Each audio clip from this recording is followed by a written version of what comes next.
like to call to order the July 28th, 2021 Springboro Board of Education meeting. Roll call. Anderson. Here. Cash. Here. Stuckey. Here. Palage. Goods. Here. It's put item 1.1, the Pledge of Allegiance. To the flag of the United States of America and to the republic for which it stands, one nation, under God, indivisible, with liberty and justice for all. Item 1.4 is the approval of our June 21st, 2021 meeting minutes. Do I have a motion? So moved. Oh, I'm sorry, I skipped. Item 1.2 is the adoption of today's agenda. I need a motion for that. So moved. Second.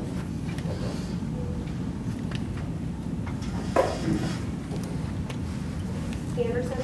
Yes. Cash. Yes. Stuckey. Yes. Goods. Yes. Okay, now item 1.3, that's the approval of June 21st, 2021 meeting minutes. Have a motion, please. So moved. Second. Anderson. Yes. Cash. Yes. Stuckey. Yes. Goods. Yes. Item 1.4 is the approval of June 29th, 2021 meeting minutes. Can I have a motion for that, please? So moved. Second. Roll call. Anderson. Yes. Cash. Yes. Stuckey. Yes. Goods. Yes. Thank you. Okay, section 2 is our public participation. So I'm going to lay out some rules of the road before we dive into that, just because we have quite the audience this evening, and we have many prearranged speakers. So the prearranged speakers, if you have your agenda, those are going on item 2.3, and I believe we have 8 of them right now. They have allotted amounts of time that we've already confirmed, and between Ms. Floyd or Ms. Stacy and myself, we'll be kind of giving you hand signals for your time speaking. Item 2.4 is also public participation, but I want to be clear, that is on public participation for everything but the work session. So those are agenda items that the board will be voting on tonight. So if you have something out of the treasurer's report, if you have something out of the assistant superintendent's report, et cetera, that's where you make your comment, because we'll be voting on those items tonight. Then, when we move to section 3, which is our work session, which we will have a report out from our D&I committee tonight, item 3.1 is where you could comment on that item.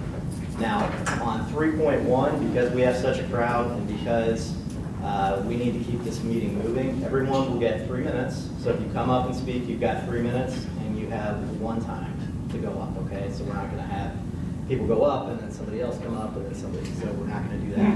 And then all we would ask is be respectful of whoever is speaking. Please no cheering, and please address your comments to the board, because that's ultimately who you're making to is the 4 of us tonight. So that's it. Okay, so just before we get into that, item 2.1, do we have anybody from the Springboro Education Association reporting tonight?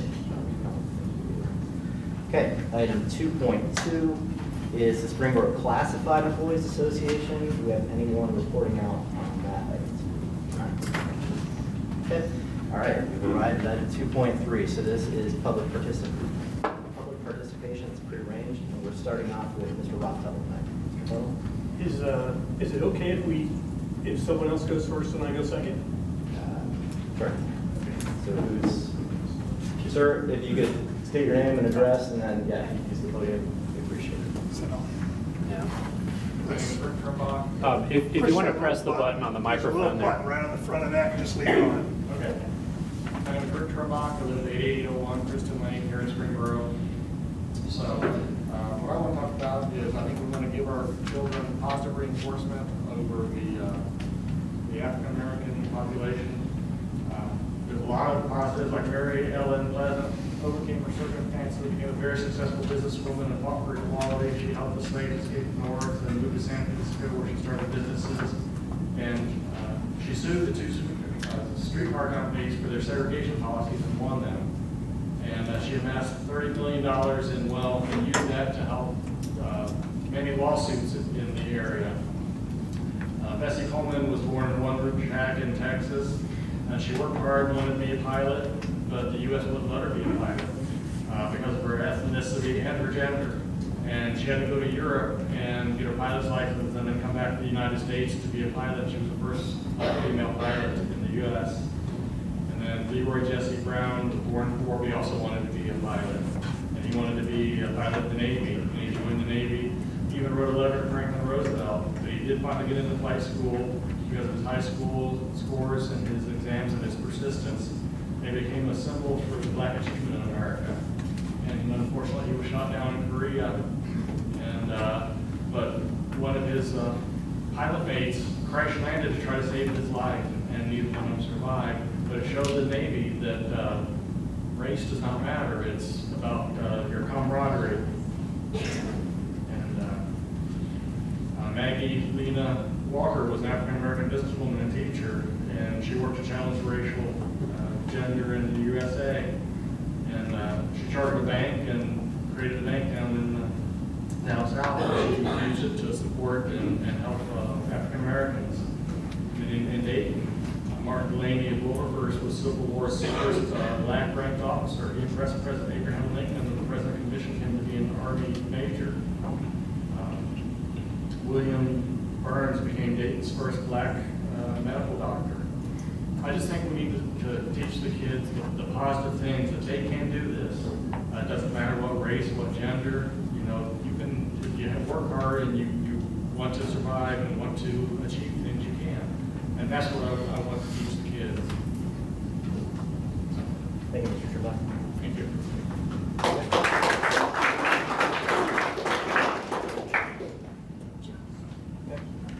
Next up on our list is Mr. Rob Tuttle.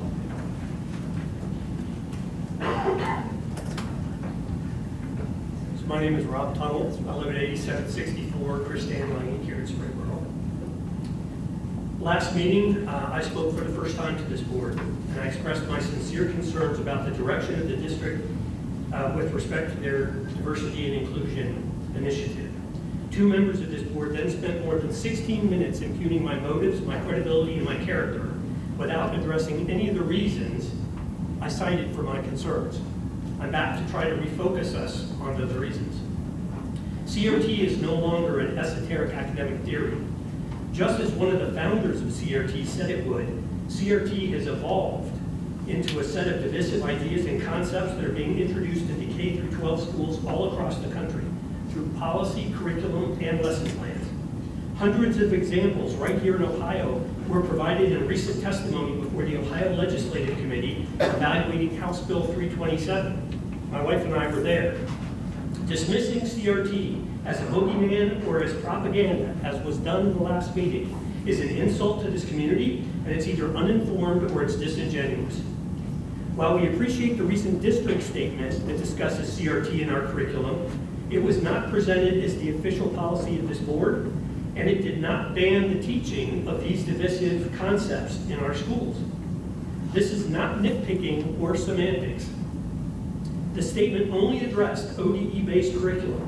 It did not say that these concepts could not be taught, only that they are not in the official curriculum. As an example, the 1619 project is available on the ODE website, and those materials may already be being used here in Springboro, yet it is not part of the official curriculum. The statement was also not comprehensive.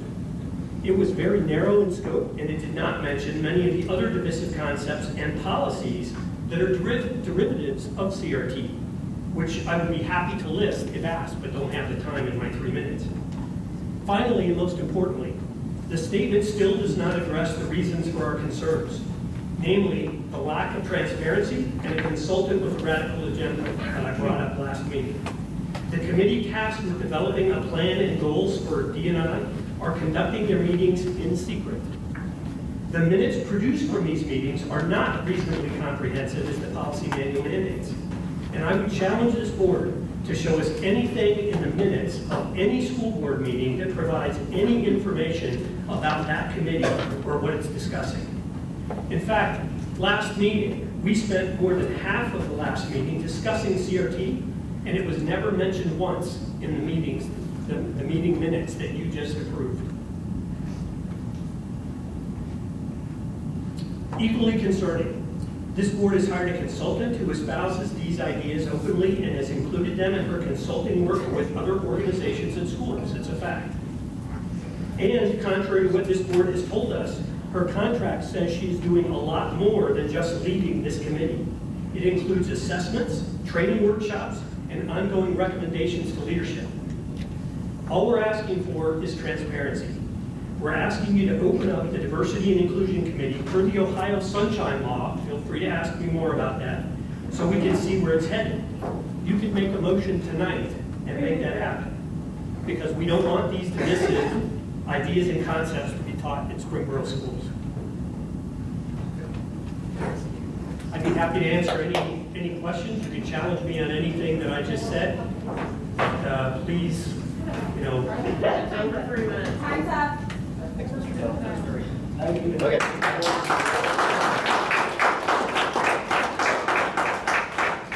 Next on our list, we have Mr. Frank Katrina.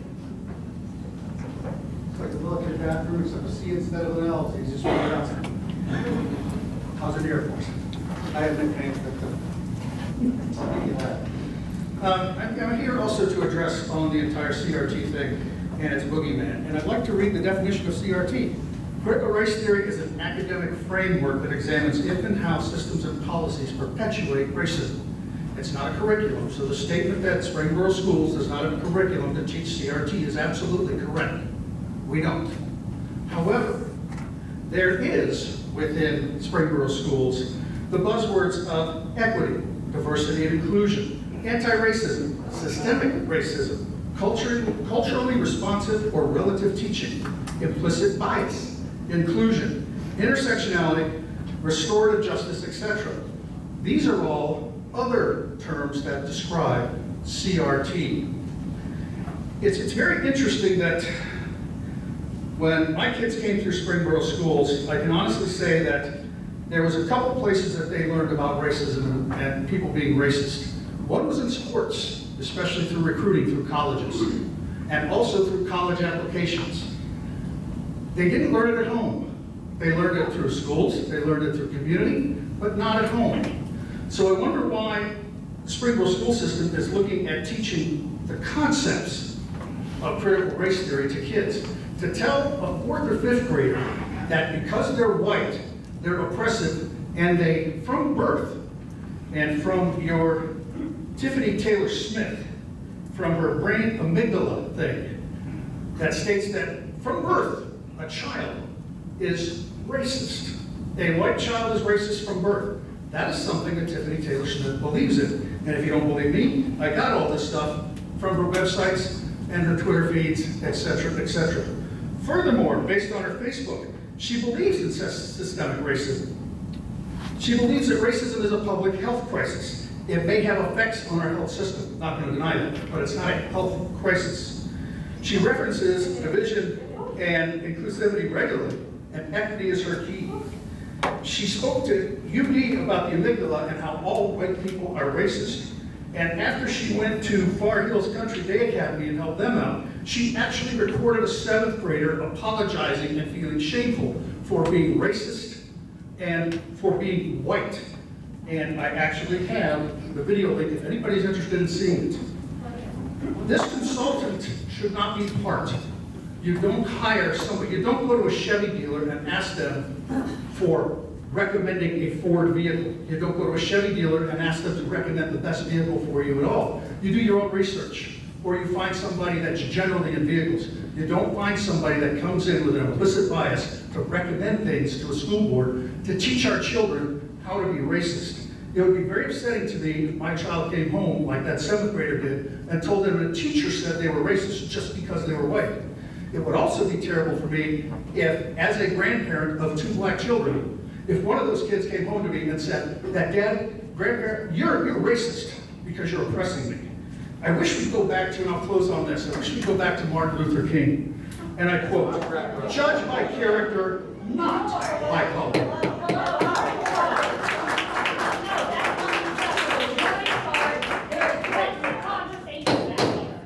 Stop. We're gonna do Stop. it. Stop. We're not gonna do this. Yeah. You asked for everyone to give No, each other I- good, and you asked everyone to Ma'am, be able to listen please. to each other, and that's Please. exactly what needs to Ma'am, happen. please.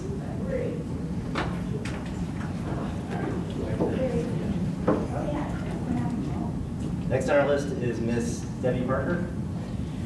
Thank you. That's Mrs. Mrs. Can you hear me? My name is Debbie Parker. I live at 8947 Evan Court. And hello, Superintendent Hook and members of the Springboard. Members of the school board. When I requested time to speak at this meeting, I had a lot of questions. Many of them were answered by the district statement that went to the Springboro school families. And I am much encouraged by the strong response concerning critical race theory. I have some questions though, and one is on the origin of the Diversity and Inclusion Committee. Was it organized because of a culture of racism here? At the last school board meeting, one of the school board members stated that we do have racism here, but we don't see it because it's practiced on the down low. My words, not that person's.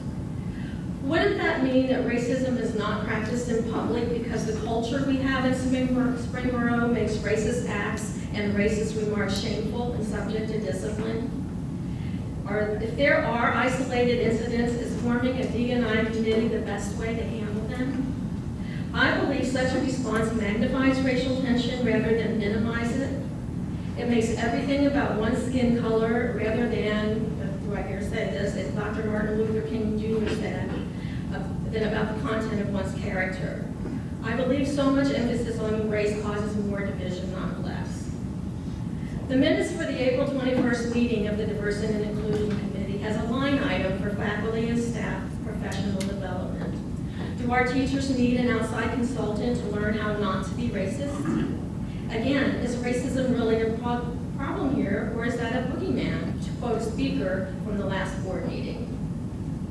The district statement said that critical race theory will not be put into our curriculum. But I want to point out that the minutes for the April 21st meeting of the Diversity and Inclusion Committee has a line item reading impact to curriculum. Aside from curriculum changes, will the D&I committee adopt other CRT practices? Critical race theory states that societies are organized around oppressor and oppressed and solves the problem by turning the tables. A godless solution in keeping with its Marxist origin. In the school setting, this is practiced by the hiring of teachers. Minorities are given preference by virtue of their skin color or ethnic origin. Neighboring school districts close to here, as a result of having diversity, equity, and inclusion committees, are now committed to making race and ethnicity a factor in the hiring of teachers. Does that give our students the most qualified teachers? How do we know that our D&I committee is not headed in the same direction? I am also wondering about the timing of the forming of our D&I committee. Why are we doing this now, when diversity, equity, and inclusion committees are springing up all across the country? Is the genesis of this committee from a genuine need, or are we responding to an outside input? Whose input? Where does this come from? Finally, the district letter states that the D&I committee reports will be made public. The committee meetings, however, are not open to the public. Why is that? There are concerns here that need to be addressed.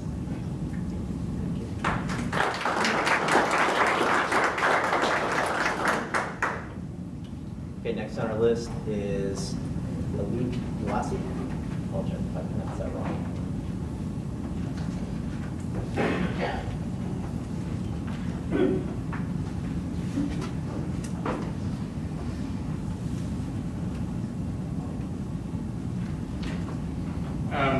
My name is Ali Niasi. I live in 16060 The Quick Drive in Somerville. I migrated to the United States 24 years ago. I worked really hard to be where I am today.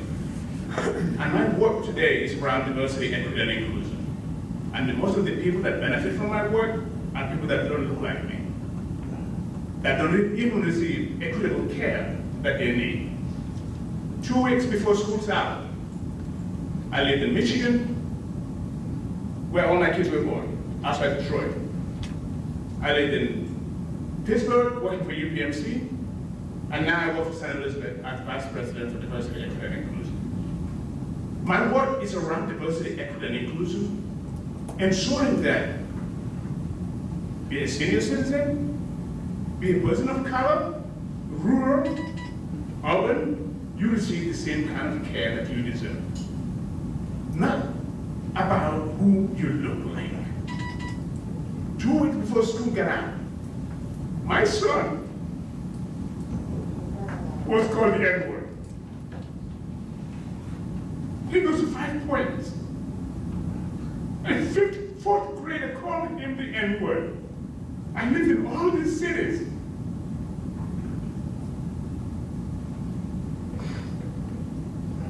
Where did that kid know that all the white kids in the room, Kemba is the one that fixed that title. And when other people say they don't like this from home, where did that kid know my child is a nigger? If we don't teach our kids how to care for each other, and my child was about not to even report that kid. When I called the principal, he said to me, Kemba didn't even want to report. And Kemba came home and I said, why didn't you want to tell us? He said, that kid gets in trouble, I don't want to get in trouble.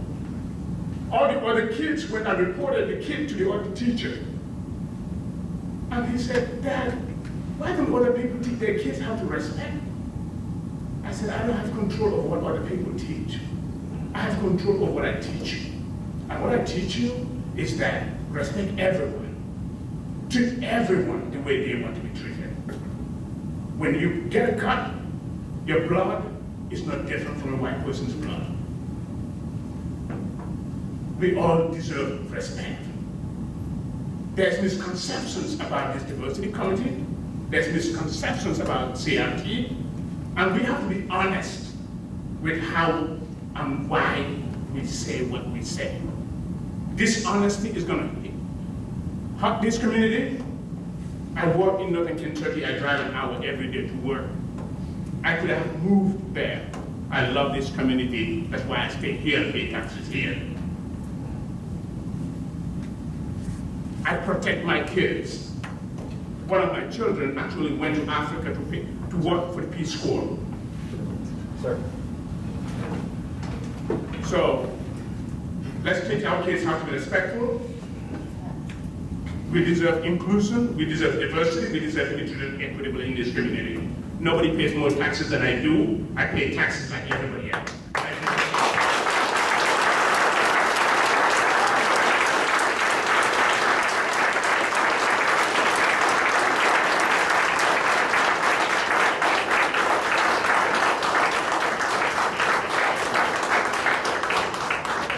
Next up, we have Mr. Chris Reed.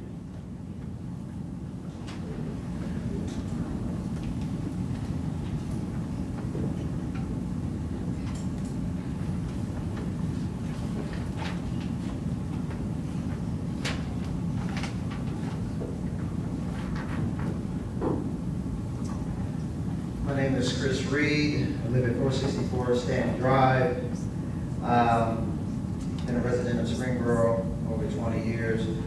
So I wanted to speak today about my involvement with the D&I committee and why I believe it's greatly needed. So my daughters, I have 2 daughters, have gone to Springboro schools. One has graduated.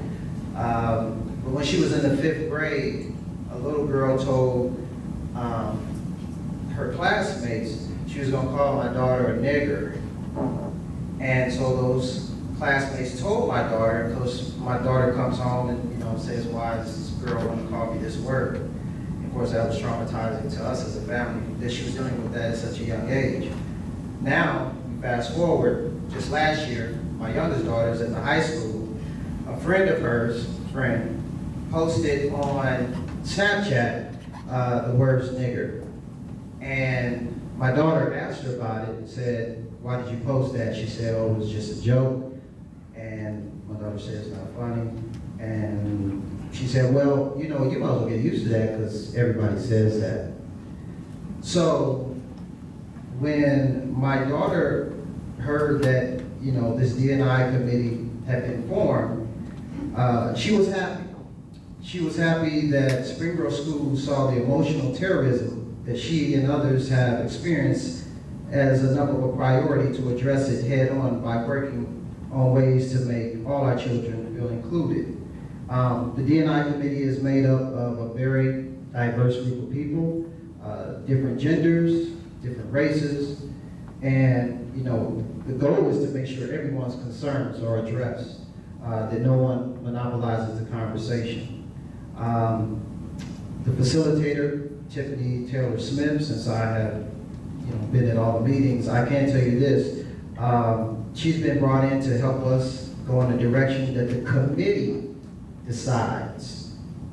I can assure you, she has made no attempts to hijack the direction of the committee in any way. She has done nothing but facilitate. I have been at every single last meeting from the beginning. There's no other agenda than making sure all of our students feel welcome in Springboro School. So if that's what you want, then I don't see any reason why you should have a problem with the D&I committee. So hopefully this helps to calm some of the fears that some may have.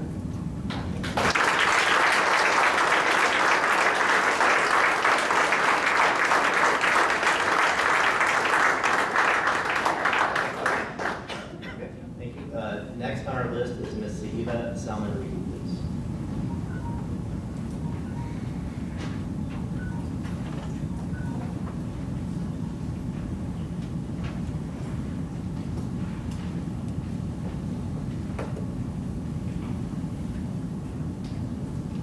Hello, my name is Sahiba Salman-Reed, and I live at 8066 Country Road Court. Good evening, members of the board and community. My name is Sahiba Salman-Reed, and I'm a multicultural cisgendered female. I'm a senior at SHS, and I sit on the Diversity and Inclusion Committee. I'm also a founding member of Parents Empowering All Children of Color, PEACOCK, as well as one of the founders of the Minority Student Union. PEACOCK was founded during the aftermath of the murder of George Floyd. Simultaneously, my parents were seeing me struggle mentally and emotionally due to racial bullying from my friends and classmates. While PEACOCK has not been able to have many meetings, the few that we have had have been well received. We are also just coming off of a massive success with our Juneteenth celebration. PEACOCK has been working to share connections and fellowships for our families. We've also worked to educate our parents, community members, and children on issues surrounding diversity, equity, and inclusion. Like I stated before, I'm a member of the Diversity and Inclusion Committee. I'm here to refute the claims that we are trying to promote a radical agenda. The Diversity and Inclusion Committee includes 2 students at the high school level, and I can say that that committee is long overdue. As someone who has been on the receiving end of many nasty, racial, sexist comments and jokes, I would have loved to see such a committee formed years ago. That way teachers and staff could have been educated and better prepared to help me deal with my bullies.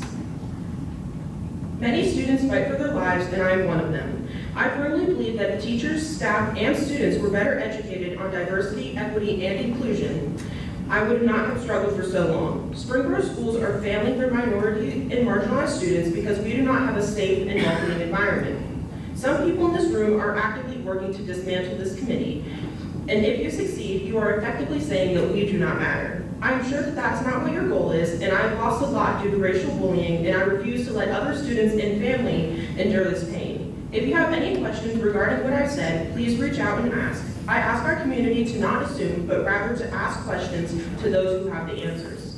Again, my name is Sahiba Salman-Reed, and I'm a student who could have benefited from this community working to educate teachers, staff, and students.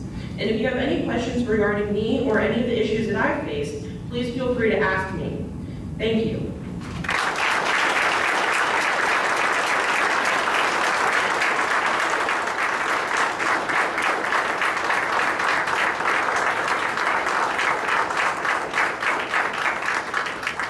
And the last person on our prearranged speaking list is Ms. Laura Renner. Hi, I'm Laura Ritter. I live at 35 Heston Drive, and I graduated from Springboro in 2014. I I was going to tell a story about how my friends, my best friends, had a homophobic experience with their teacher, not with other students. And the assistant principal at that time supported the teacher, but I don't want to waste my time. This isn't about me. I was planning to be more positive and speak about the quality of education that Springboro has. And I still think it's true that going to Springboro made me better prepared for college math, science, and writing classes than many of my peers. But the truth is that Springboro did not prepare me for the real world outside this sheltered suburb. And after recent events, I feel no desire to sugarcoat that. These schools did not prepare me to live in a multicultural society. And I'm angry about the direction of conversation today. I was completely ignorant about the realities of non-white people in this country because as far as Springboro was concerned, racism ended in the 60s with the Civil Rights Act. As a young teen, I believed and said things that were dismissive and hurtful to my black friends because I was never taught otherwise. As deeply sorry and embarrassed as I am, when I remember those awkward moments, that's nothing compared to the way that my black classmates made me feel. Growing up in an environment that refused to understand or support them. The social media outcry in our community is claiming that talking about racism makes it worse. But if we don't talk about racism with people like me, it doesn't disappear. It just means that the only people who see it are the people it's happening to.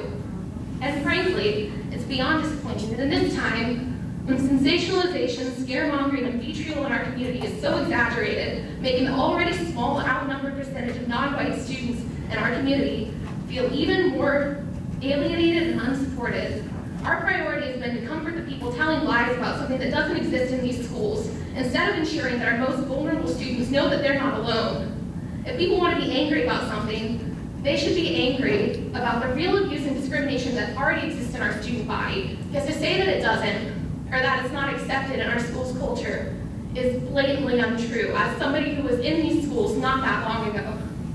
I don't understand what people think equity means, but it's not a new idea in Springboro schools. We already have a free and reduced lunches program. Not every student gets free lunches because not every student comes from a family that's economically disadvantaged. We have an individualized education program. Not every student has an IEP because not every student has a learning disability. In the same way, it's important that we have resources allotted so that children of color have avenues laid out for them to get help if they receive racial abuse. I applaud the board for working on creating the Diversity and Inclusion Committee and addressing these issues, because when we still have students flinging racial slurs and gleefully outing gay children on Snapchat, it seems obvious that there is still a problem. And lastly, people like to bring up Martin Luther King Jr. and whitewash his legacy. He also said, "First, I must confess that over the last few years, I've been greatly disappointed with the white moderate. I have almost reached the regrettable conclusion that the black man's great stumbling block in the stride toward freedom is not the white citizens counselor or the Ku Klux Klanner, but the white moderate who is more devoted to order than to justice, who prefers a negative peace, which is the absence of tension, to a positive peace, which is the presence of justice, who constantly says, I agree with you in the goal you seek, but I can't agree with your methods of direct action, who paternalistically feels that he can set the timetable for another man's freedom, who lives by the myth of time, and who constantly advises the black man to wait until a more convenient season. Shallow understanding from people of goodwill is more frustrating than absolute misunderstanding from people of ill will. Lukewarm acceptance is much more bewildering than outright rejection."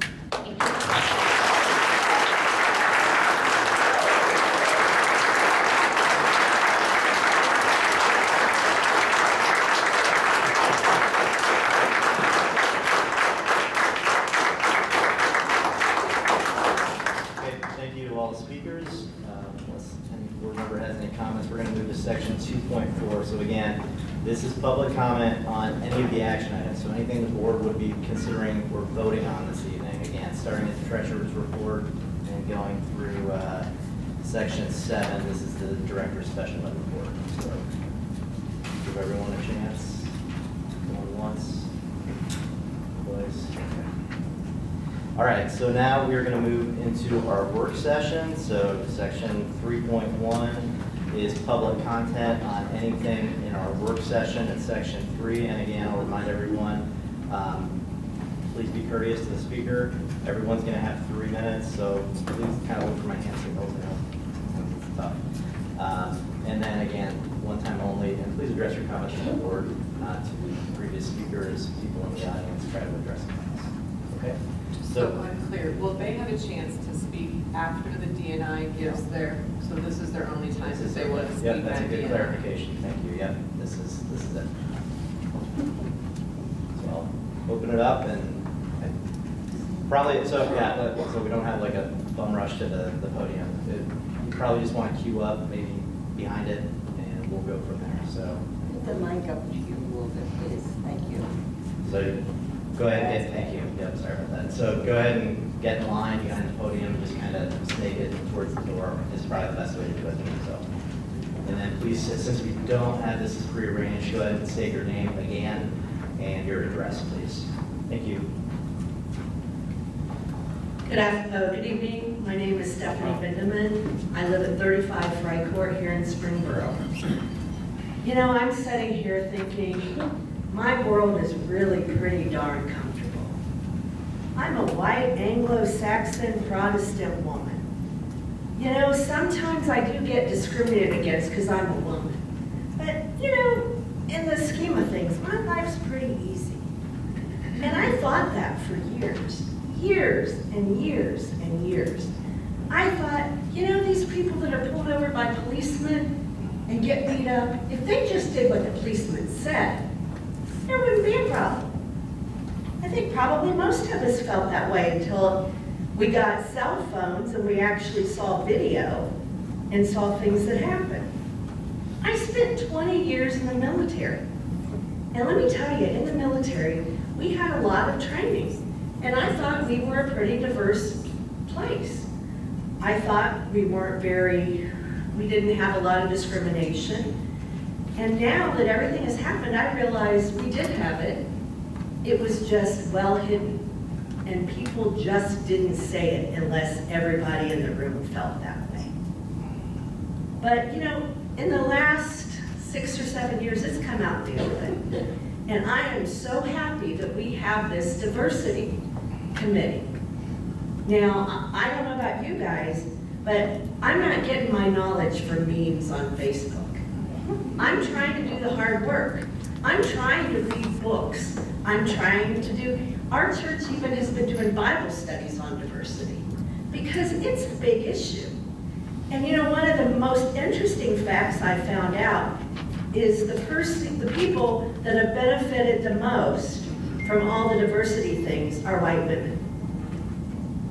So remember that we, white women, though sometimes it doesn't feel that way, we have benefited the most from affirmative action. And I am proud of Springboro for taking on this hard task. I'm proud of the committee, and I look forward to seeing what they bring forward for us to do.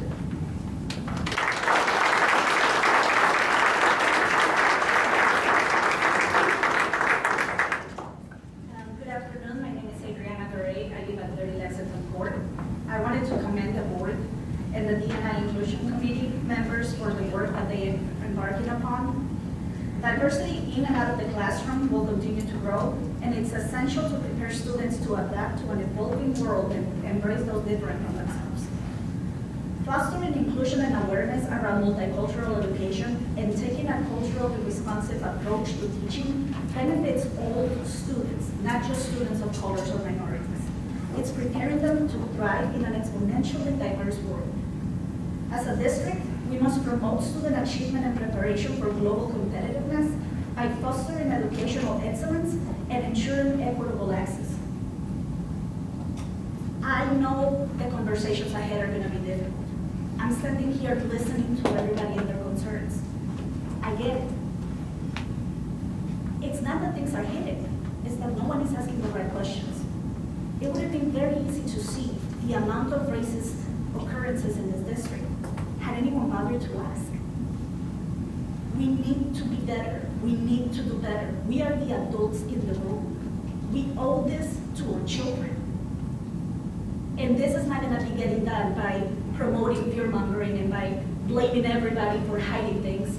The entire process was out there. We even had a one-call announcement about signing up to participate. Let's be better than this. We can do better than this. Thank you.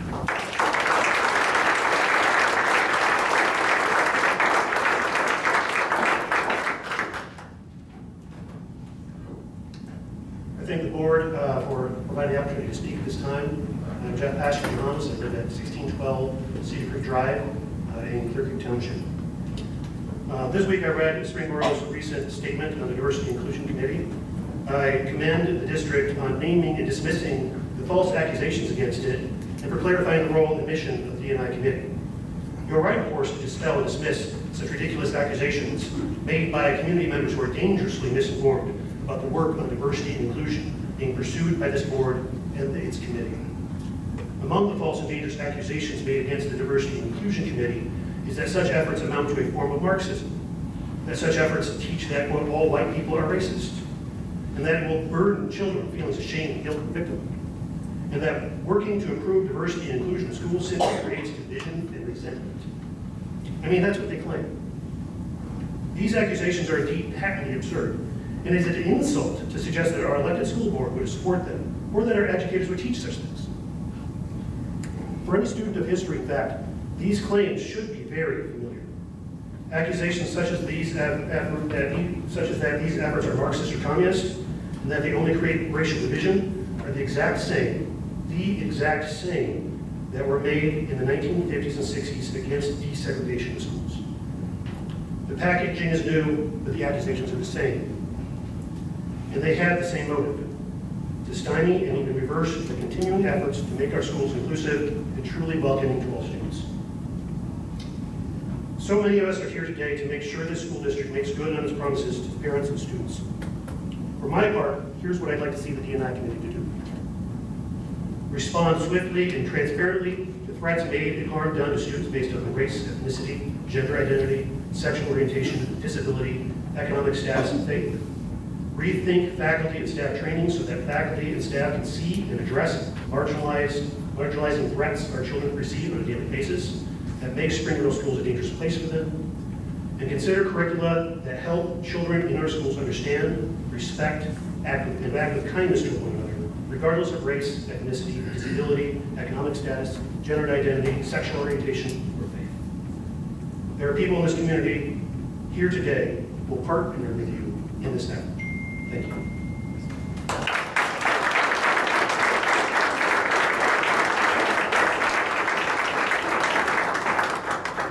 Hello, Dory Watts, 7360 Stoneham Circle in Springboro. I don't have a prepared speech, so I'm not nearly as polished as those in front of me, but I was moved to speak by Laura Renner, I have to say. I have had 3 kids through the Springboro schools from K through 12. I am of mixed race. My husband's of mixed race, so therefore so are my children. However, because our races have sort of been watered down, my kids pass quite often for white children. As a result of that, during their time at Springboro, they often heard casual racism all the time. The N-word used quite freely. Joking references to lynchings, some comments from teachers even. My kids were very impacted by this. They did not enjoy particularly their high school years in Springboro. There is a need for this committee. I am so proud that the school district is considering it. My kids could have benefited from it greatly. I really think they could have. And they didn't talk about it much, but now, as they're moving toward young adulthood, we talk about this now. And they talk specifically about some of the experiences they had, particularly from junior high on, with experiencing from the racist talk, casual references to things that are just incredibly wrong, from kids that you would call good kids, from kids that were getting good grades and on the sports teams. These are not necessarily the children you think that are racist. There are a lot of them that are out there that you don't realize. And that is why this committee is so important. Thanks.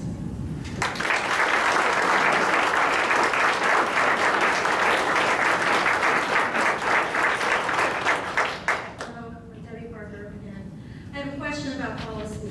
To speak at this meeting, I had to get permission and set it up ahead of time. And yet we have had 4 or 5 people, whether they had notes or not, that came with prepared speeches but did not address what was said in this meeting. They did speeches just like, or talks, whatever, just like I did. So what are the rules here? I had to get permission to come and do this. It seems to me, and I just speak. I just don't know what, and it says in the policy. Robert's rules of order. So, yeah, I have to committee speak. Yeah, let me, so, all right, so that's a fair question. So section 2.3 is prearranged public speaking. So anybody can come in as long as they live in the community and basically speak on whatever topic they want, whether it's on the agenda or not. So it can be completely out of left field and they can talk about it. 2.4, like I said, is on anything that the board is voting on. So anything from the treasurer's report on down. And then section 3.1, because we're not voting on anything in the work session, we just discuss it as a board.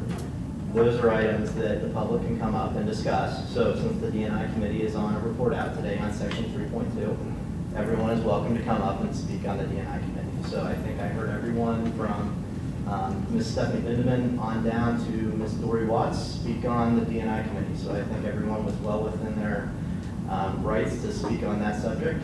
So I think we followed our own rules. So. Okay.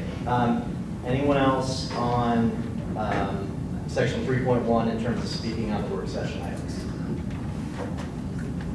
Yes, ma'am. Hi, my name is Darlene Crothers. I live at 8699 High Mount. We just moved here like a year ago, and the reason we chose to buy a home in this community, our forever home, is because the school was rated so high, and it was a safe community. So I wanted to come and I wanted to hear what all of y'all had to say and what was going on, because I'm new to this community. And I'm kind of like, I don't know, where I came from, the school my child went to was half and half, and it was a Christian school, and everyone was taught to respect each other and the same rules. And I'm like, oh my gosh, did I move into a racist community or what in the world? I'm shocked that so many people have had problems with being called N-words and being treated differently. Now my grandson, I'm raising him, and it's difficult because I never thought that I would be raising a child at my age. And it's very difficult because he does have learning disability, and his mother, she's on drugs, she's out of the picture, we haven't seen her in years. And it would upset him when he went to school because they'd say, why don't you live with your mom and dad? Where's your mom? And it would upset him, he didn't want to talk about it. And so it was really difficult. This last year was the first year he went to 5 points. And I was surprised it went very well. At one point there was a boy that picked on him. I don't know why, but I addressed it with the teacher. She resolved it, and everything went really well. So this is our second year here, and I'm hoping that we don't have to see the racism, because I don't think that's right. I think that everyone should be treated the same, and I think everyone, from the teacher down to the student, should be treated with respect and should all be treated equally. And I don't think people should be called names or made to feel bad or suppressed. So I'm just kind of here listening, just trying to figure out my own way through this. But I sure hope that we didn't move into some kind of racist community. I sure hope people that I've met so far seem very, very nice, but I don't know. I'm back here listening. I'm listening to what every one of you have to say. And, obviously some of you have been here a lot longer than us. This is all new to us. And, I grew up poor. I didn't have a two-family. My father died when I was young. My mom struggled to get us through. So, we didn't have any kind of privilege. So for me, it is a privilege to live here, that I can walk at night and feel safe, that my kid goes to a good school, because I think education is the best thing we can give our children. And with my grandson, that's part of why we chose this community, because we want to make sure he gets a good education. We want to make sure that he's treated fair. We want to make sure that he fits in and feels at home and safe and gets into the community and hopefully even gives back to this community. So, I don't know, that's what I'm seeing today.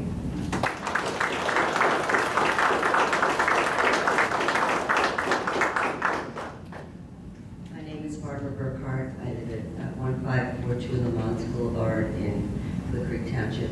I didn't come prepared really to speak because I thought I had to get permission But, so these are just kind of random thoughts, if you don't mind, kind of going on like this. I totally agree with many of the people who made statements about the need to talk about the hurts and the damages done to people and their feelings, and maybe even more than just feelings, by comments made by others. I also believe that racism is systemic in everyone. We are told that sinfulness is bound up in the heart of man. We are all capable of doing anything and everything. We've been taught not to do some things, so we are constrained, but yet there's always that element in the hearts of all of us. I grew up in, quite a long time ago, in New York City, German, Irish. I've been called Kraut. I've been called a Mick. I was not given preference in a job because I was not Catholic. I faced it too, but it was things that people do. There are sinful, self-centered people, and that's what we have to realize. We cannot legislate or even have courses that will totally change that. It's something that each person has to be convinced in their heart, and I think the school has a role to play in that it can teach children about loving one. Oh, wait a minute, that comes from the Bible. We're not allowed to use the Bible, are we? Maybe if we had taught our children that the scripture tells us to love one another and to do unto others as you would have others do unto you, we would have less of this. So that is one of the concerns I have. Just see here, I'm trying to figure out how to scribble this down. Anyway, that's my thought. I understand the hurts that some people have, and my son was bullied and beat upon by a black child in his school in New York when he was in the first grade, but I don't condemn the entire black race for that child. So it goes both ways. And you said that yourself, Ms. Bass, the last meeting I was here. We have to respect and love people. It goes both ways. But to teach that our country is just the worst place on earth is really, really bad. The 1619 Project is not even factual. And so I'm concerned about that. We throw out the truth, the absolute truths of love one another, of doing unto others as you would have others do unto you, and then we instead put in silliness like 1619. Thank you. How does that relate to the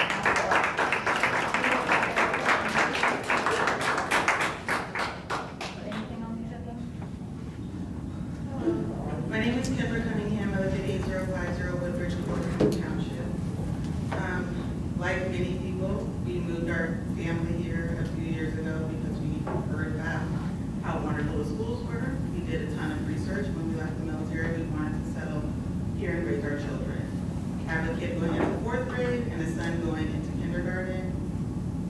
And if I had known they would experience what they have in our schools, we would not have moved here.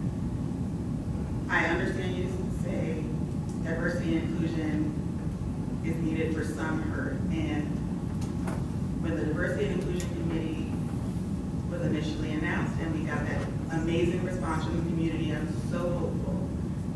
But to hear so many people in our community every day actively fight against what my child, with both of my children, so desperately need in our schools to just feel safe to go is so disheartening. What many people don't realize is it's not just one comment or one word. I have a 4th grader who was remote learning last year and is terrified to go back to school this year because he has been called the N-word, he has been called a monkey, he has been called many things in this district, and he's going into 4th grade. He's 10 years, not even 10 years old. So it's not just we needed to change the thoughts. We need to teach people how to deal with this type of environment. It is already difficult to go to a school where no one who teaches looks like you. where none of your counselors look like you, where one of your friends possibly looks like you, maybe one. We have to do an extraordinary amount of work in our personal lives to make sure that our children are exposed to diversity on a regular basis because we chose to live in this community. And I understand that's our burden to bear. But when he goes to school and we already have to do extra for diversity, I really don't want to be in a position where I know people are actively fighting against him being comfortable in school simply by teaching people how to deal with a diverse community. And believe it or not, this community is not diverse. It is 95% white, if not more. And for some people, that seems to be surprising. Children of color in this community are hurting. My 10-year-old should not be in therapy because he doesn't want to go to school because he's been bullied. He's going into 4th grade. He was remote 3rd grade. That means in 2nd grade, he was called racial slur. Children that we play football with every day that we see have called him names. He doesn't say anything. He doesn't want to deal with it. He just wants to go and play. But you see him withdraw. You see a lot of children of color withdraw, and they change. And what do? Do we just pull them out and move them into a more diverse community? Do we sell our house? What do? We actively try to change our schools, our community, without people trying to fight against us and make us think that we're wrong for trying to include other people in our community. So thank you for allowing me.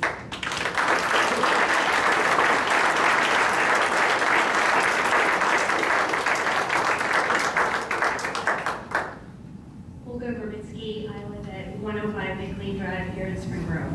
First of all, to the dad, who I think is back there, who had a child called his son the N-word, unacceptable. Just honestly, unacceptable. I'm sorry.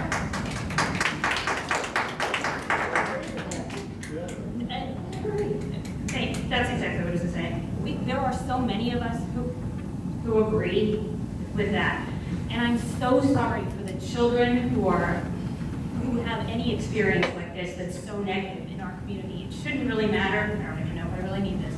It shouldn't even really matter what color you are. I come from Russia, been here since 1978. Yes, I look just like every white person. I just had that experience the other day, and someone's like, oh, I didn't realize you were just white. I'm not just white. I come in many other things too, not just white. We shouldn't be judging anyone of color, but what we should be doing is teaching our children at home what's right. This is not just our school board's job. This is not our school teacher's job. It is our job as a community to work together to make sure that this stuff is happening at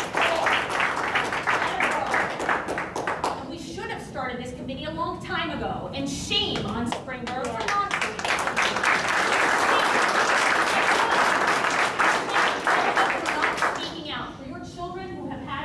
I wish you would have called me. If it was my kid, I would have beat his little butt. If it was my daughter, she would have heard it. That's how we deal with parenting, not by dividing each other. CRT is not something I approve of because it is critical race theory. It's a theory. It is not something we should be talking about. There is tons of Black history that we should be teaching our children. It is interwoven into the American culture. It is a huge part of why we have become such an amazing country. The person who started earlier speaking about the fact about all those wonderful people in this country who did such great things of different color, different ethnicities, that's what makes America great. My parents gave everything up. Persecution, their home, every family member lost their jobs in Russia in 1978 when we immigrated. They hated the Russians. Clearly they still hate the Russians. That's a different conversation. But I'll tell you what, I have a brother who has a very strong Russian accent and will never go away. And I'll tell you, when my children come home and say, Mom, why does Uncle Yuri sound like all the bad guys in the movies? I'll tell you, as funny as it is, it kind of sucks. So whether we're talking about all of this, we as a community need to do better. I don't know, there's another lady up here who thinks she has a Columbia shirt on. Fantastic, you're absolutely right. We as a community need to do better. This is not just the teacher's job, this is our job. So if you're not going home to talk about this with your children, shame on you. Shame on you.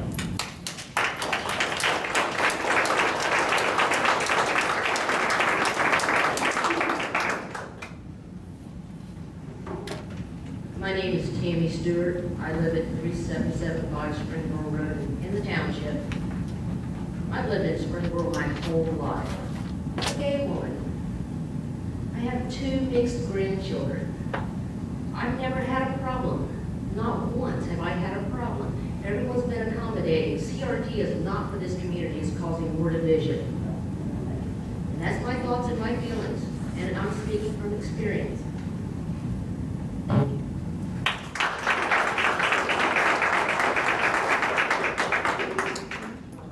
My name's Sean Carnes, 620 Heatherwood Circle. I really didn't want to talk today.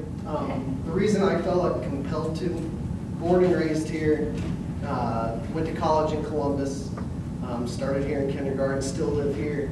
I bleed blue and white. That's all I've known, that's all I want to know. And I couldn't sit there, and for someone like you that doesn't know the community, I just feel like it comes here and it's a bashing of the community. It eats at me. My kids get ready to start kindergarten, that's why I'm here. I taught in the district for 2 years. I coached football for 3 years.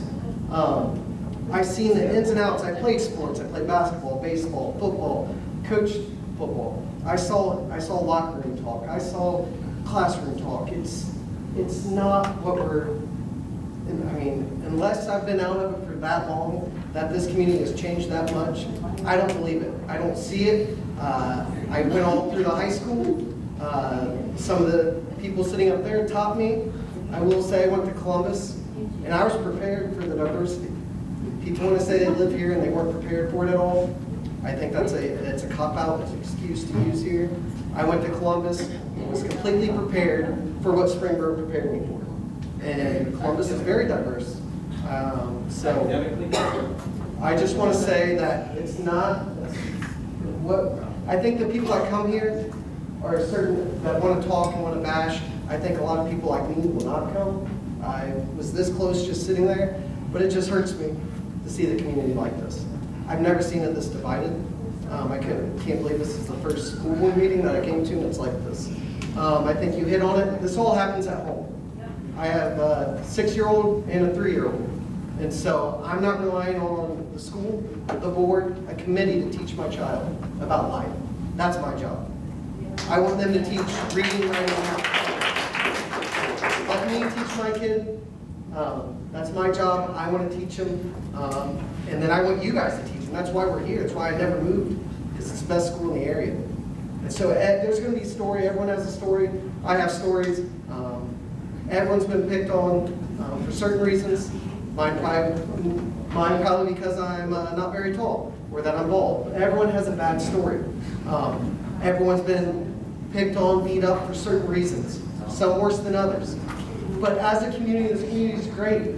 It is, I promise. I've been from 1987 brought here, and I don't ever want to leave. And I just wish we would rally around how we used to be.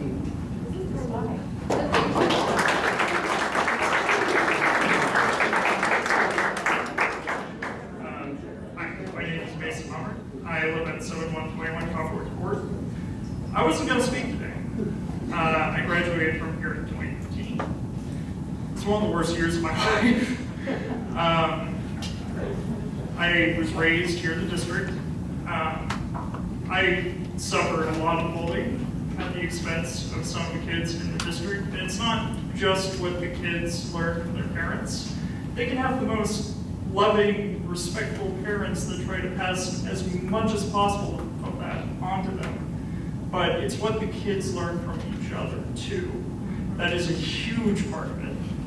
As a result of a lot of what I've suffered here, I'm shaking. I ended up with a lot of childhood depression, and that all exploded about the last 3 or so months of my senior year.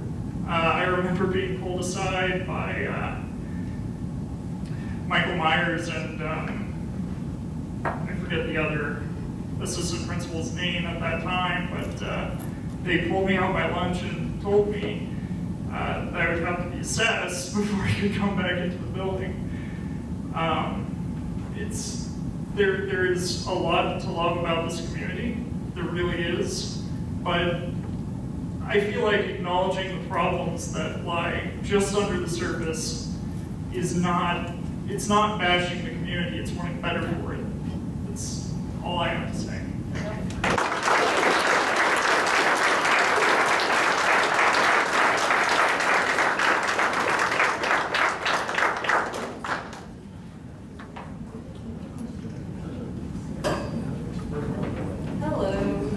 My name is Heather Powell. I live at 35 Terrified Trees. I too was not planning on speaking this evening. I also grew up in a white neighborhood, went to a white college. There were people of color there, and I was nice to them. And we played sports together and things, but it was like Springboro was 95% or more white other students. My husband and I are non-traditional parents. We also moved to Springboro for the schools, as has been said. We became foster parents, and we had a third grader at 5 points a few years ago. We currently have 2 girls in the high school, and we've had a junior at the alternative school. And all of our older children are LGBTQ plus. We've had issues. They've been called the F word, which doesn't rhyme with duck in this case. And I have to say the administration stepped up on those cases, but our kids waited over a week to come clean and tell, or not come clean, but to come forward and tell us so we could address it. As a foster parent, I have over 100 hours of training in trauma, therapeutic trauma parent. That's what type of foster parent I am. And one of the biggest things they taught me was that I'm white and that I have privilege. And I didn't know, which was super embarrassing for me. The biggest fear I had was that a child of color, because we welcomed them in our home as foster parents, would come and live with us and I wouldn't know how to do their hair. That was my biggest fear, which is laughable now that I've learned a lot more. And that's because I didn't know my privilege. It was ignorant of me that I didn't know my privilege. And it'd be ignorant if we focus on only the positive parts and the positive outcomes of the Black people in our history of America. We've been doing that for over 200 years, focusing on the positive white history. It's time that we listen to the struggles. It's time we don't breeze over civil rights and slavery. And it's time to speak the truth about all of that. Because while we can focus on the good stuff, we can't just sprinkle in the bad stuff when it's convenient and fluff over it. The white people of Springboro, they don't know their privilege. And it's time we all start to learn, and I believe that's what the diversity and inclusion program is. Thanks.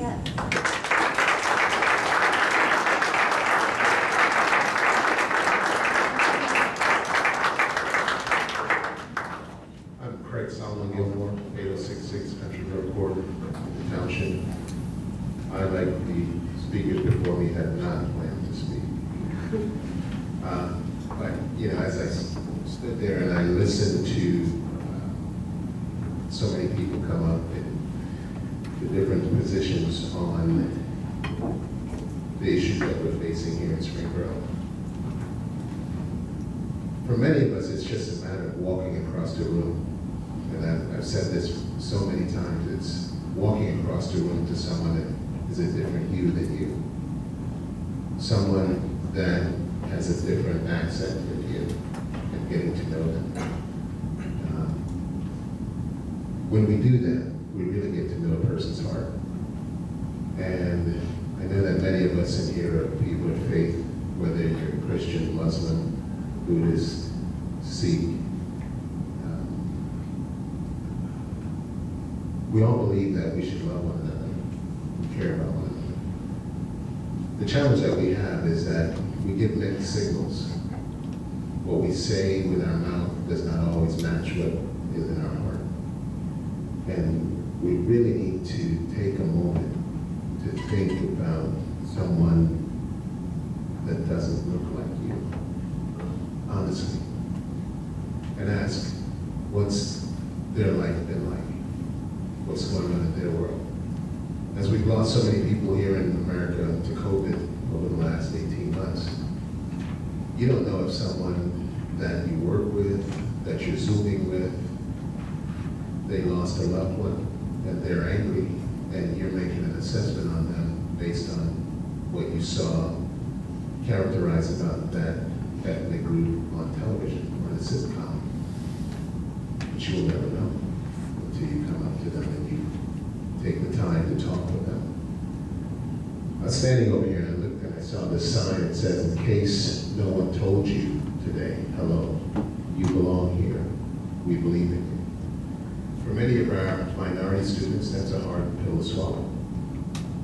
You belong here. We believe in you. Do you? Because when my child walks through the halls and sees symbols of hate, does that say welcome? The Confederate flag, the belt buckle, the swastika, say hearing the N-word, having, the first time I heard this, I was shocked by the term, being hair raped, illegally touching her hair. It's these little subtle behaviors that make our children not welcome, feel not welcome, not safe. So when you think about walking across the room, someone said here, it's their job to raise your kid. Great, that's fine. But how often does your child come home and tell you everything that happened on the bus? Everything that happened in the hall? The reason I knew about what happened with my daughter is because it was Christmas Day. And even then, my hands were tied. So let me tell you that your children don't tell you everything. You have to work it out of them. So we want to equip the school board, thank you, we want to equip the school board and our community to really be able to deal with the racism that's here so our children feel welcome, safe, and that they are heard, and that they know that we believe in them.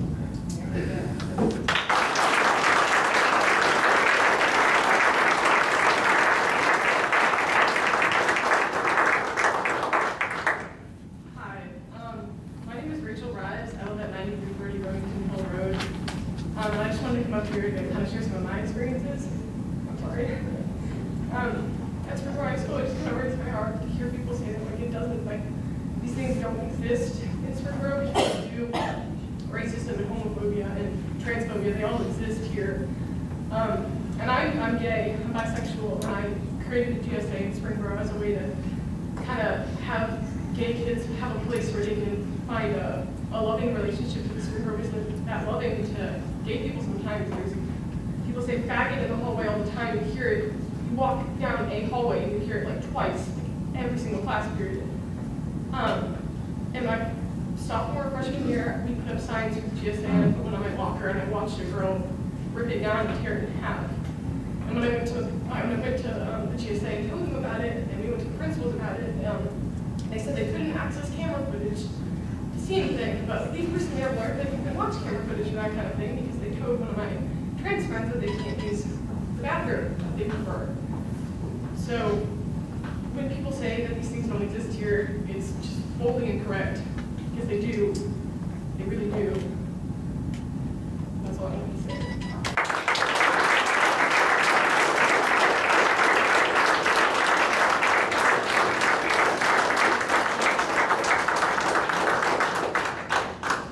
Okay. So thank you to all the speakers tonight. So I think we are ready to move on to item 3.2, which is our committee report. Mr. Hook. Thank you, Mr. Goods, and members of the board. Real briefly, the D&I, first of all, the D&I committee hasn't met as a whole group this summer. The next meeting is not scheduled until later in August, when everybody's back from vacations and all the different breaks that people take. So I did want to mention that. a small group of us, about 5 from the committee, have met a couple of times to talk about really what should be the mission of our D&I committee and where it should go, and really the takeaways that we talked about last week were really a lot of what we've been talking a little bit about. But first of all, we did mention that the D&I committee, what their authority is and what it isn't. Okay, it's not responsible for the district's curriculum, nor does it have that authority to implement that change. Only through Ohio law does the superintendent and the Board of Education have that authority. Okay, but it is true, that with the 24+ other superintendents committees, the reason they exist is to listen and to collaborate and try to understand and to grow so that we don't make decisions in a vacuum. We want the very best education for our students and the very best environment for our students. So when we hear, we try to learn before we jump and make rash decisions. Secondly, we're working on a draft to share with the committee. It's still not concrete, it's not there, it's nothing more than ideas, and I can tell you, and there are some members here in it, they can vouch for it. Bottom line is, and this kind of capsulizes the thought processes, but to strive to educate and empower and teach respect in our schools, and to develop and empower each member of the Springboro Community School with the knowledge, empathy, respect, and kindness to successfully compete and engage in a global and diverse world. That's where we're kind of at right now. It's still evolving. So nobody's hiding anything. It's not a board committee. Okay, so it does not follow under sunshine rules. But we're not trying to hide anything. We're just not. If it doesn't happen here, it won't happen. So ultimately, it flows through a committee. So we listen. We have curriculum committees. We have finance committees. We have facilities committee. Of course, he's not here yet. Next time he'll be here. Our new facilities man. We have facilities committee. Why? So we hear and listen. We try to make informed decisions. Period. There's no agenda other than to make this school the absolute best school it can be, curriculum-wise, environment-wise, because every child in Springboro, mine went through, deserve to learn in a safe environment. That's where learning best happens. That's where we're at. I'd like to add to that too. I'm one of the board members that's on the D&I committee. Jamie Blage is on his family vacation this week, so he's not here. This was a lot to take in tonight. A lot. Yeah. And the committee, like I shared last month, we had close to 150 people that applied for it with, I think, 19 people. And I know there's a lot of people in this room that applied for it that didn't make it on the committee because there were so many, and we really worked hard to make sure that there was all diversity represented. So we have students, parents, staff, administration, and board members all represented on the committee. It's taken us this long. We started in December. It's taken us this long to even get to the point where Mr. Hook is talking right now, because it's important that we're hearing from the people. And even hearing all that we heard tonight, it still makes me sit back and pause a minute to make sure the intensity of the responsibility to make sure we get this right. And I agree with both things, that it's not just the responsibility of the school. we have to be doing this at home. We have to be talking to our kids about how we treat our children, how do we treat other people that don't look like us, that don't think like us, that it's just, you know, I know some people might not see it. You might see all the positives, and there are so many positives, to your point. We stay in Springboro because we love Springboro. There are so many positives. When you come to a meeting like this, and God bless the woman that's only been here a year, because we're a great community. We are. This is a rough meeting to come to for this being your first meeting, and it sounds like you had a great first year, and I'm thrilled to hear that, because that really is what embodies Springboro. But when you have a great district, that doesn't mean that there aren't things that we need to address. And bottom line is, we also have issues with showing respect to people that don't look like us, that don't think like us, that have different views, that might not be as rich as us, that might not be as white as us. We just do. And guess what? Centerville does, Waynesville does, Lebanon does. If you move, you're probably going to get there too. It's just, are you going to talk about it? We're ready to talk about it.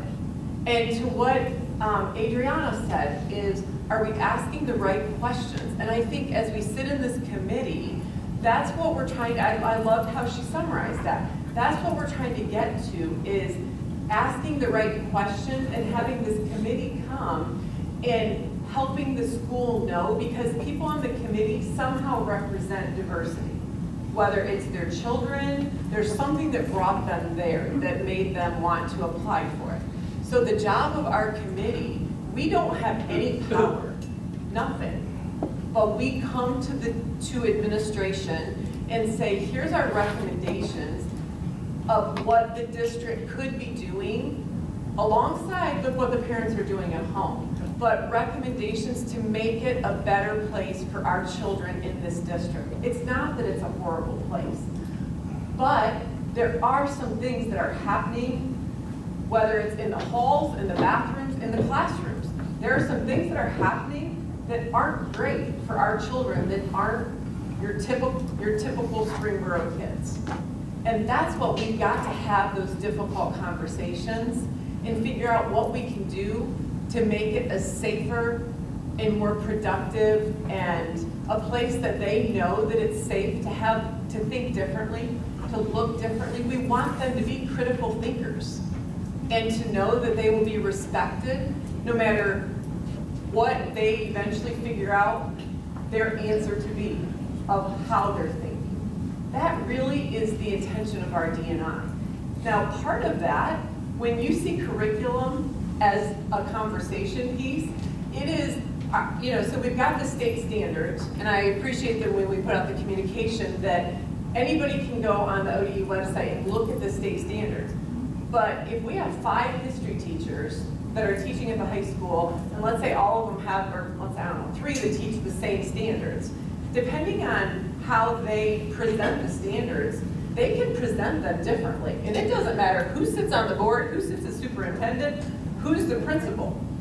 We are not going to know exactly how they're presented in that classroom. There's no way. We're not going to be in however many classrooms we have in this district. So we can say we're to teach the standards, we're to teach, X, Y, Z, and what our expectations are as a district. Absolutely we can. But we also need to look at those standards and say, are we truly representing all the history that's there? And are we representing all of the Black history or the other history that really completes the historical story of America? And just because it's in the standards, are the teachers fully teaching all of those pieces? And so that's where the Diversity and Inclusion Committee might come and say, because I know I've talked to somebody that's on it and their student is going to be a senior, and they said, we have not yet learned about this, this, this, and this. So is there something that we could say, let's make sure that we're covering this and this so that we've got that full historical, it doesn't mean that we're going extreme. It means that we want to make sure we've got that full historical story, so our students are leading with that. So those are the kind of things that the D&I committee is talking about right now. So the statement that Mr. Hook read is that's kind of like the mission that we're looking at, but those are the conversations. And it's not that our teachers were saying that we have to teach them not to be racist. That's not, when we say PD, it's more so teaching them, are there conversations that they could be having? Are there approaches that they could be doing to make it even better for those that might think differently in their classrooms? Because you don't know what you don't know sometimes. And if we could help them within our district, there was much that I did not know until I started working in downtown Dayton with a really diverse community. So I think we owe it to our staff to help support them. And that's what the D&I committee can help make recommendations. There's no power in this committee. It is just to make the recommendations. And then if there's a change that wants to be brought, they bring it to the board and everything will be completely upfront, voted on, and we decide whether we're going to do that. So all of this feedback is very helpful because we need to know there are these concerns from the students that shared, from families with have children of color or bring different type of diversity. There's some things that I think is wonderful as we are in Springboro. There's still some things that I think we have some room to grow. So that's my perspective from being on D&I, and I've attended all but one meeting where we had graduation. So I fully support the approach that we've taken so far. Thank you, Mr. Hook. Thank you, Ms. Batt. So we're going to move into section 4.1. That is the approval of the June 2021 financials. Ms. Stacy. All right. So the first item I have tonight is item 4.1, is approval of the June 2021 financials. Since they're on board docs, you'll have, and it's also available to the public, we have our traditional monthly financial reports. In addition, I added a June 21 end of the year financial review, in which I depicted each line item from our budget forecast. I've discussed how we ended the year in each category and what, if any, the variance that we had based off of what we had in the 5-year and then what actually came to fruition by the end of the year. In total, the revenue did come in higher than anticipated by about $138,000. Our expenses came in slightly higher at about $132,000. So our end of the year net cash position was a positive $5,803 on our $57 million budget. So we were extremely close there. We ended the year with 11.9 and some change $million, which equates to about 77.4 days of operating cash on hand to operate. I've also listed within that financial package are the debt that the district had that we paid for in that fiscal year, as well as the remaining balances that we have. I also listed all of the COVID-related one-time monies that we had because we've talked about those several times this year. So that's item 0.1, and if anyone has any questions, they can always email me too if they don't have time to look at them beforehand. Item 4.2 is the approval to add the boys and girls lacrosse as an official high school sport. The reason why it's under my section is because I have to set up all of the accounting records for that, and then also to request the transfer of $20,000 to the athletic fund for those startup costs for the OHSAA required helmets, chest plates, and certain things like that that we have to do. So item 4.1 and 4.2 are voted on separately. Yes, because it's sports related. Oh, okay, so 4.3 is the approval of sport and 4.2. Yes, the financials and the. Got it. Okay. Thank you. So I need an approval on that. Thank you. Can I get a second? Second. Thank you. Roll call. Can I have a question first? Sure. Yeah. So with lacrosse, how does that change what we had done previously with it being a club sport and now with it being an official sport? How does that change for us as a district and then for the actual lacrosse players? Sure. So before we approved lacrosse lacrosse as a club sport, which means they have a 501c3, so they operate on their own. They collect any of the fees and they take care of all the financials for that.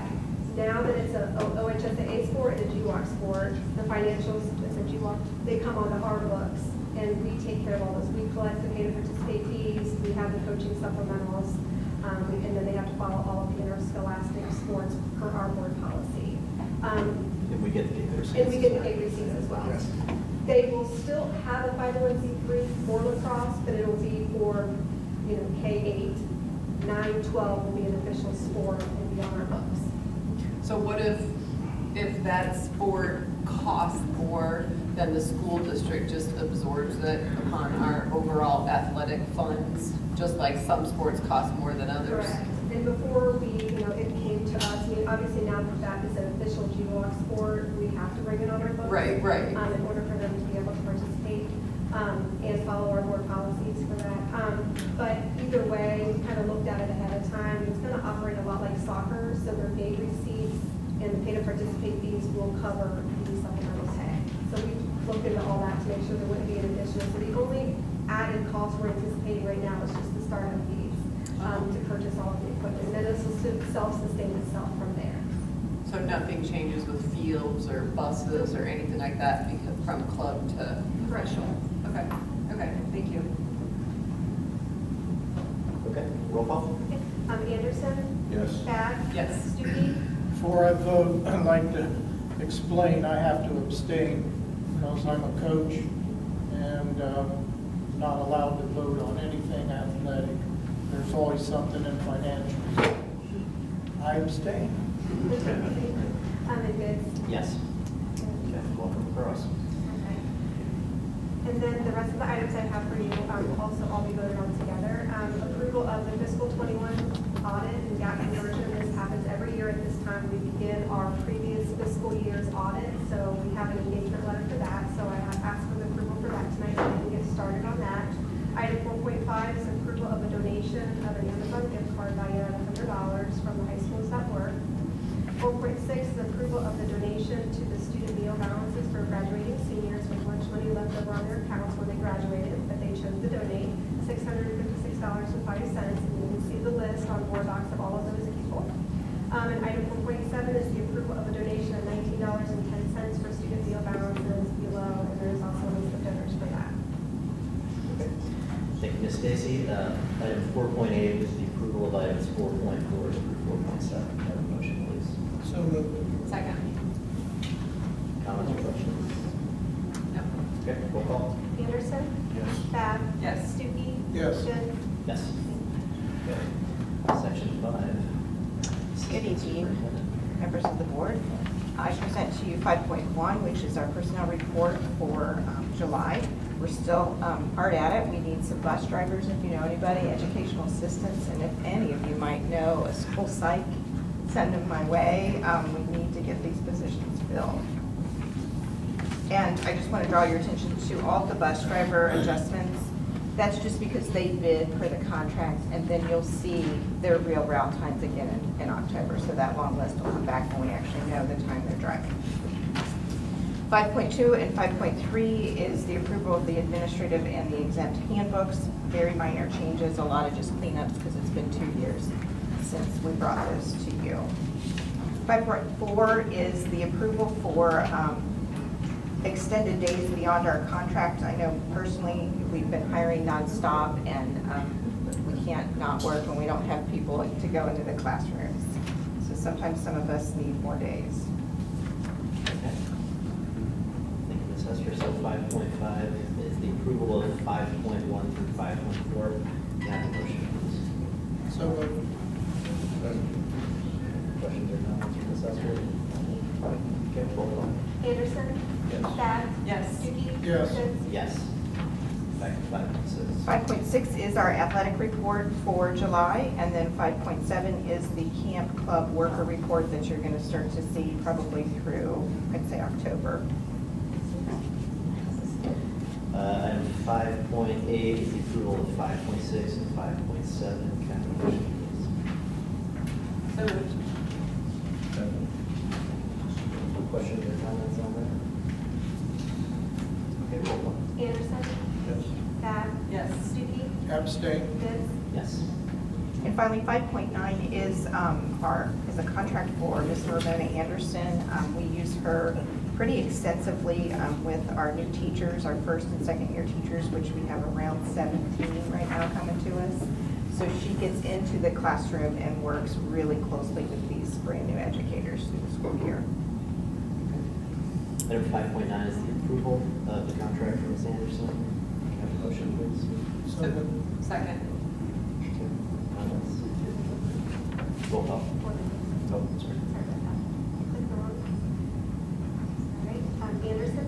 Abstain. Bab? Yes. Stuckey? Yes. Pitts? Yes. Thank you. 6.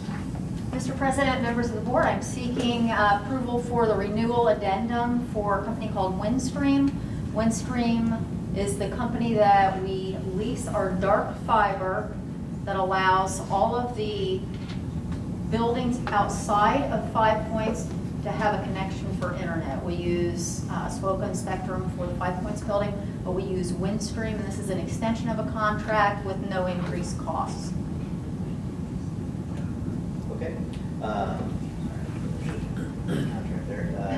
Item 6.1 is the approval of the contract with Windstream. Can I have a motion, please? So moved. Comments or questions? Roll call. Anderson? Yes. Bab? Yes. Stuckey? Yes. Pitts? Yes. Thank you. Thank you. 7.1, our Director of Special Education.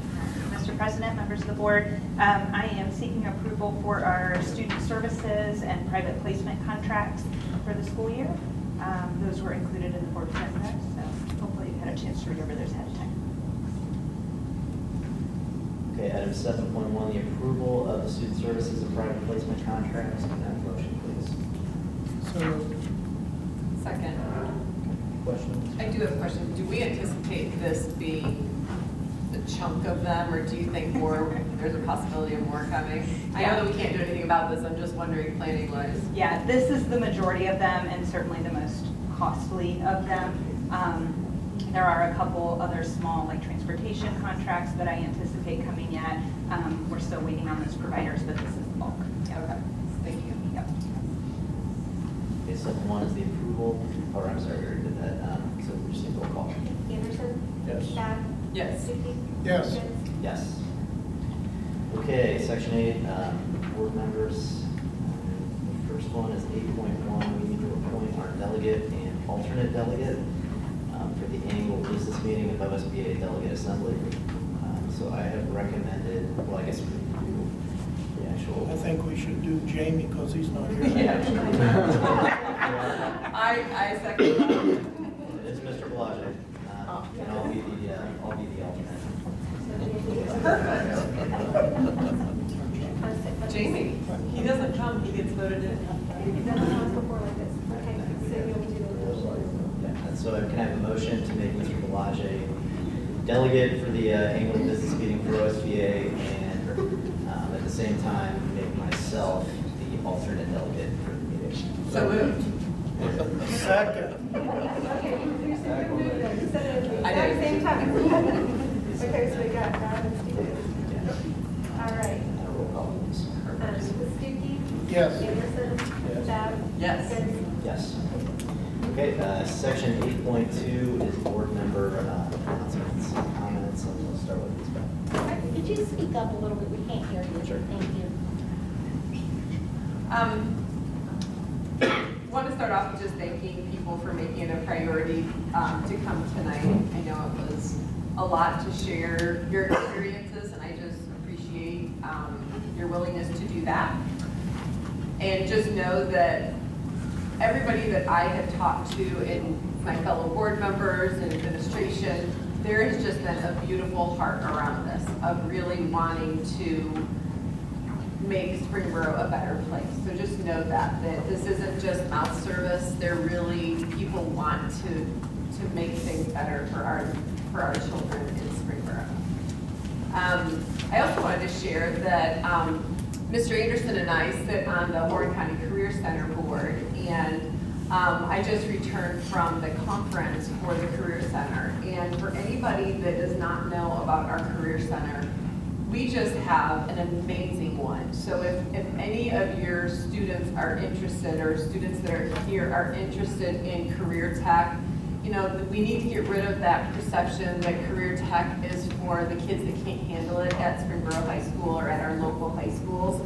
There are just so many amazing things happening at our career centers, and you know, going to a conference where they were just sharing so many different things for the students that need something different than what is happening at our traditional high school. And great things are happening here, but that doesn't mean that it's the perfect fit for everybody. And there's options. You can go part-time there, part-time here, you can go all the time there, you can go all the time here. There's just so many different options out there.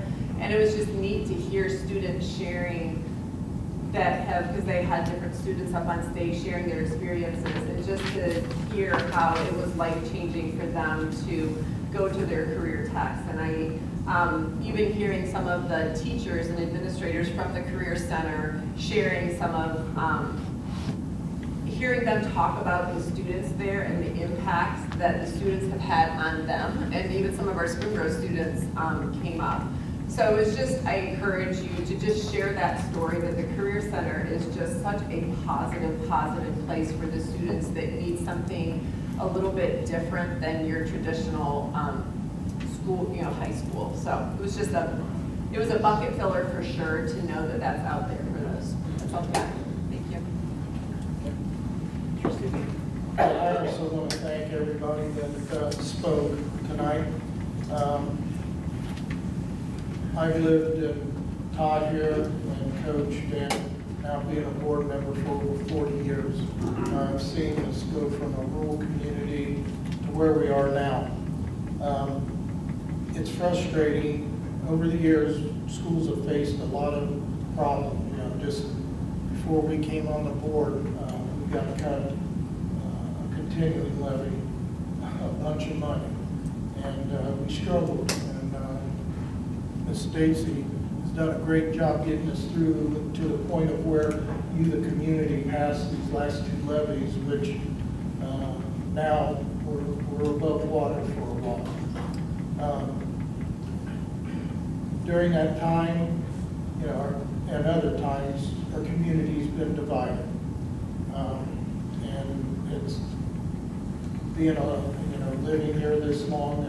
I hate seeing it. So if we can find some common ground here, and I know we've said it, I don't know what else we can do, but CRT is not going to come in, and I challenge Mr. Hook and Ms. Cook to make sure that some of the little things that may lean toward that don't get started either, okay? The D&I committee, I fully support it. If we can do anything to help bring about the understanding that our community needs, you know, that I've coached minority students, not a lot, but through the years, and one of the things that I preach, and Mr. Carnes there can verify, is that I emphasize that the team aspect and family. I don't tolerate, will not tolerate any bullying or anything like that. But to hear that a lot of it's going on in our hallways and stuff is upsetting. And if we can, through the D&I committee, do something to maybe bring about a change there, then, you know, I'm all for it. And I don't understand why anybody else would not get behind something like that. You know, the D&I committee, and you guys, a lot of people have already said it. School can only do so much, we can only do so much. The committee, and it does start at home. I mean, I've got 2 grandkids that are going through the system now, and I had 2 kids graduate, like one of the speakers said earlier, if I ever heard or anything like that from any of them, the old me is going to come out, okay? And that's, it's just not tolerable. I want to see that. Yeah, you've seen it. Yeah. Okay. So, that's all I got to say, and let's move forward. Thank you, Mr. Anderson. I don't have a lot except to say thank you for everybody who came out. I thought it was a great night. You heard a lot of people voice their opinions.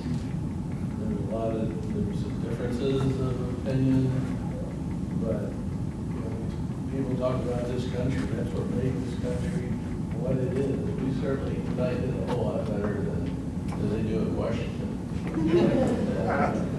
If they behaved like we did tonight, we'd all be a lot better off. Thank you for your patience. I think this board, to a person, is about treating people with respect, kindness, grace, and acceptance. And these schools do a great job with education and with actually limited resources over the past several years.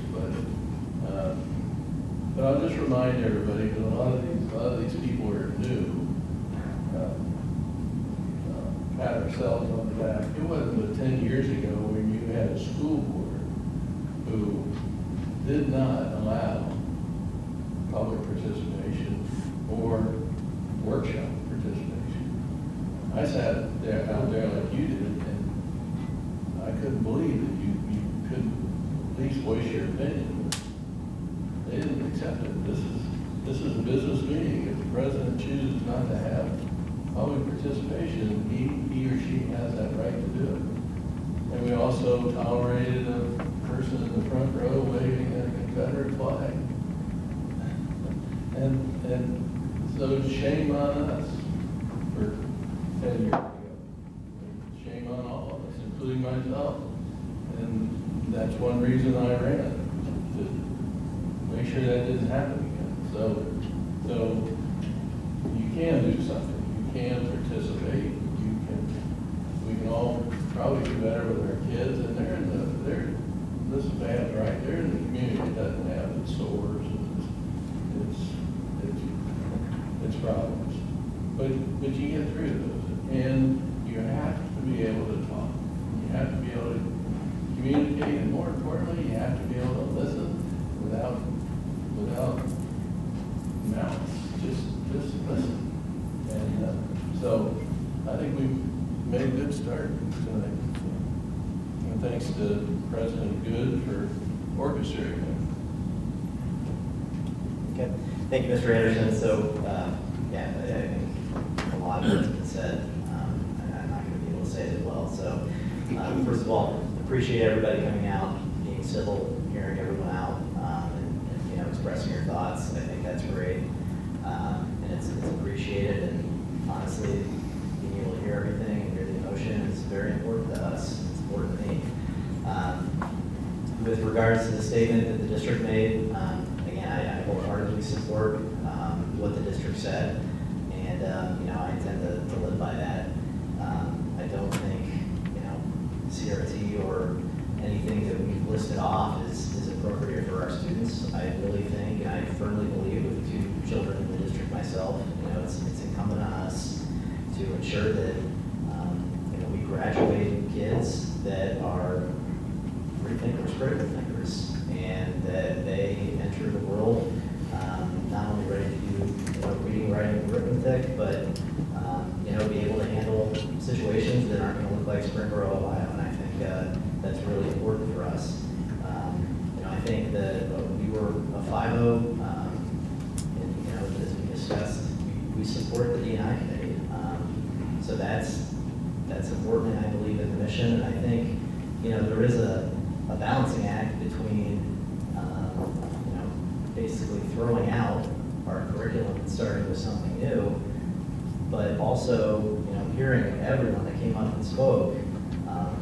Those are real stories. I mean, those are people's emotions on their sleeves, and especially as a parent, hearing that about people's children is gut-wrenching. So I believe it starts, again, it starts at home with parents, but I think there's a couple things to recognize. One, not everybody has great support system now. That's just a fact. Even in Springboro, Ohio. The second thing is, I think it's kind of foolish for us to not acknowledge that teachers, coaches, and our fellow students and friends have huge impacts in our lives. It's not just mom and dad. I mean, it's not. So where we can, be good role models, be better role models, I think that's important. But at the same time, I firmly believe that when my children graduate here and when everyone else's do, they're going to be critical thinkers, and at the end of the day, it's still up to them to make the right decisions. We just need to support them as best as possible up to them when we graduate. So, again, I appreciate everyone's support. Appreciate everyone emailing the board as well. We do all those letters, and we'll keep listening, including what's best for Springboro. So, thank you. So, Mr. Hook or Ms. Stacy, do you have anything to add? Okay. All right. With that, we are going to, we are going to move to section 9.1, which is our adjournment. So, motion to adjourn. There's no executive session tonight. So moved. Anderson? Yes. Babb? Yes. Good? Thank you. We're adjourned.